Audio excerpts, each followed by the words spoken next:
Hi നമസ്കാരം, ദാസനാണ് തൃശ്ശൂരിൽ നിന്ന്. ഇപ്പോൾ ഇപ്പോഴത്തെ ഒരു വിഷയം പറയാൻ വേണ്ടിയിട്ടാണ് ഇപ്പോൾ ഞാൻ വന്നത്. ജോജു ജോർജ് നമുക്കറിയാം, നമുക്ക് ഇഷ്ടമുള്ള ഒരു നടനാണ് അല്ലേ. ജോജു ജോർജ് വളരെയധികം കഷ്ടപ്പെട്ട് മലയാള സിനിമയിൽ ഇന്ന് തൻ്റെതായ വലിയൊരു ഇരിപ്പിടം ഉണ്ടാക്കിയെടുത്ത വ്യക്തിയാണ്. ഇപ്പോൾ തമിഴ് സിനിമയിലും ഒക്കെ ആൾ വളരെ സക്സസ് ആയി നിൽക്കുന്നുണ്ട്. കുറേ കാലം, കുറേ നാളുകൾ സിനിമയിൽ അഭിനയിക്കാനുള്ള ആഗ്രഹമായി തിരിഞ്ഞ് നടന്ന് കുറേ കഷ്ടപ്പെട്ടുള്ള വ്യക്തിയാണ്. പല പല സിനിമകളിൽ ചെറിയ ചെറിയ റോളുകൾ അഭിനയിച്ച് കയറി വന്ന വ്യക്തിയാണ് അദ്ദേഹം. ഇപ്പോൾ അദ്ദേഹം വളരെ ഫേമസ് ആയി. ഇപ്പോൾ ആൾ ഈ പറഞ്ഞ പൊറിഞ്ചു മറിയം എന്ന് പറഞ്ഞ സിനിമ വന്നു. അതുപോലെ തന്നെ ആ സിനിമയിൽ നല്ല രീതിയിൽ അദ്ദേഹത്തിന് പെർഫോം ചെയ്യാൻ സാധിച്ചു. അതുപോലെ തന്നെ ജോസഫ് എന്ന് പറഞ്ഞ സിനിമ അതിഗംഭീരം, മമ്മൂക്ക ചെയ്യേണ്ട കഥാപാത്രമായിരുന്നു, അത് അതിഗംഭീരമാക്കി. ആ രീതിയിൽ വന്ന സമയത്ത് ജോജു ജോർജ് ഒരു വലിയ സ്ഥാനത്തെത്തി എന്ന് മാത്രമല്ല, ഒരു സൂപ്പർ സ്റ്റാറുകളുടെ ആ ലെവലിലേക്ക് എത്തി. നമുക്കൊക്കെ വളരെ ഇഷ്ടമാണ് അദ്ദേഹം. വളരെ സിമ്പിളായിട്ട് അഭിനയമാണ്. അദ്ദേഹത്തിൻ്റെ ബോഡി ലാംഗ്വേജും അതുപോലെ തന്നെ സംസാര ശൈലിയൊക്കെ നമുക്ക് വളരെ ഇഷ്ടമാണ്. ഞങ്ങളുടെ നാട്ടുകാരൻ തന്നെയാണ്, തൃശ്ശൂർക്കാരൻ തന്നെയാണ്. മാളയാണ് ജോജുവിൻ്റെ വീട്. അങ്ങനെ ഇദ്ദേഹം കുറച്ച് എന്താ പറയുക, അഹങ്കാരവും അല്ലെങ്കിൽ കുറച്ച് ധാർഷ്ട്യമുള്ള വ്യക്തിയാണ് ജോജു. അതുകൊണ്ട് തന്നെ ധാരാളം പ്രശ്നങ്ങളിൽ അദ്ദേഹം ചെന്നുപെടാറുണ്ട്. അതിൽ ഏറ്റവും വലിയൊരു ഉദാഹരണമാണ് ഇപ്പോൾ നടന്നുകൊണ്ടിരിക്കുന്ന ഒരു വാർത്ത. അപ്പോൾ അദ്ദേഹം ഈ പറഞ്ഞ പോലെ തന്നെ തഗ് ലൈഫിൽ അതുപോലെ തന്നെ വേറെ ഒന്ന് രണ്ട് തമിഴ് സിനിമയിലൊക്കെ അഭിനയിച്ചതോടുകൂടി കുറച്ച് ആൾക്കൊരു എല്ലിൻ്റെ ഇടയിൽ വറ്റുകുത്തിയോ എന്നൊരു സംശയം.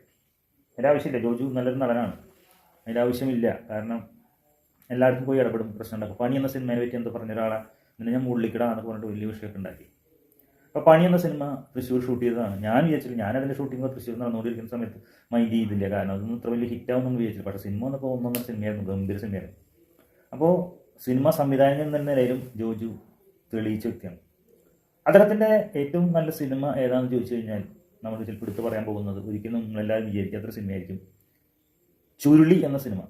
ചുരുളി എന്ന സിനിമ ഈ പറഞ്ഞ പോലെ തന്നെ എന്നെ സംബന്ധിച്ചിടത്തോളം വലിയ ഇഷ്ടമുള്ള സിനിമയാണ് ചുരുളി. ആ ചുരുളി എന്ന സിനിമ ഞാൻ ഏകദേശം ഒരു 5-6 തവണ കണ്ടിട്ടുള്ള സിനിമയാണ്. അതിലത്തെ കുറേ ഡയലോഗ് സംഭവങ്ങളൊക്കെ അത് പിന്നെ കുറേ 10-50 തവണ കണ്ടിട്ടുണ്ട്. നിങ്ങളെല്ലാവരും കണ്ടിട്ടുണ്ടായിരിക്കും. ഫേസ്ബുക്കിൽ മറ്റുള്ളവർക്ക് വീണ്ടും ചെറിയ ചെറിയ റീൽസൊക്കെ ആയിട്ട് വന്നിട്ടുണ്ട്. ആ സിനിമയിൽ, ചുരുളി എന്ന സിനിമയിൽ കുറച്ച് സീനുള്ളൂ ജോജു, പക്ഷേ അദ്ദേഹത്തിൻ്റെ റോളിൽ അദ്ദേഹം ഗംഭീരമാക്കിയിട്ടുണ്ട്.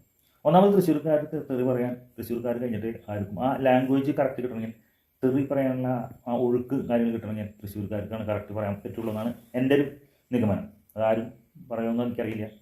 കാരണം തൃശ്ശൂർ ശരിക്കും പറയുകയാണെങ്കിൽ തൃശ്ശൂർ ഭാഷയിൽ തന്നെ കുറേ സ്വാഭാവികമാണ്. തൃശ്ശൂർക്കാർ എല്ലാവരും ഇല്ല ഞാൻ പറയട്ടെ, അത് പറഞ്ഞിട്ട് തൃശ്ശൂർക്കാർ എൻ്റെ മേലിൽ കയറാൻ വരണ്ട. തൃശ്ശൂർ ടൗണിലുള്ള മാർക്കറ്റിലും അതുപോലെ തന്നെ അവിടേക്ക് പണിയെടുക്കുന്ന ആൾക്കാർ ഫുൾ തെറിയാണ് പറയുക.